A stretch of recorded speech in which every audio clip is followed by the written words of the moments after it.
আসসালামু আলাইকুম, শুভ সকাল। আশা করি সবাই ভালো আছেন।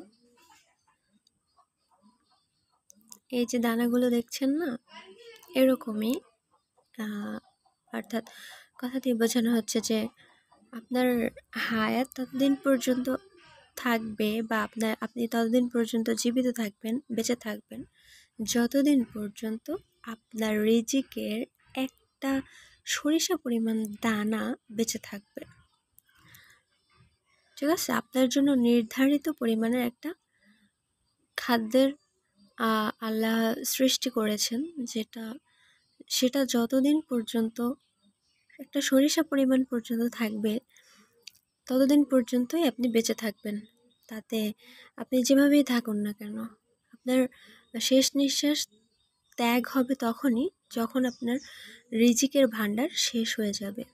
যতদিন পর্যন্ত আপনার রিজিকে অর্থাৎ আপনার জন্য নির্ধারিত পরিমাণ খাদ্যের যে ভান্ডার ছিল সেই ভান্ডার শেষ না হবে, ততদিন পর্যন্ত আপনি আল্লাহর রহমতে জীবিত থাকবেন।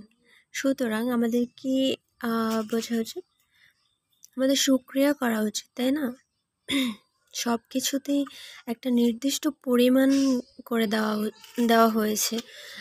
এটা স্বয়ং আল্লাহ নিজেই করেছেন।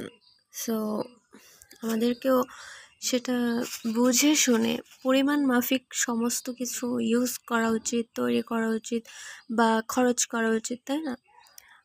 প্রয়োজনের অতিরিক্ত কোনো কিছু আমরা খরচ করব না। আমরা তো জানি যে কি বলে, অপচয়কারী হচ্ছে শয়তানের ভাই। সো আমাদেরকে সবসময় দরকারে পড়ে এমন করতে হবে যেন একটু কমতেও না পড়ে আর বাড়তেও না থাকে, যে নষ্ট হয়ে যায় এরকম কিছু। তো আমাদেরকে সেই পরিমাণটা বুঝে তারপরে ব্যবহার করতে হবে। ধন্যবাদ সবাইকে।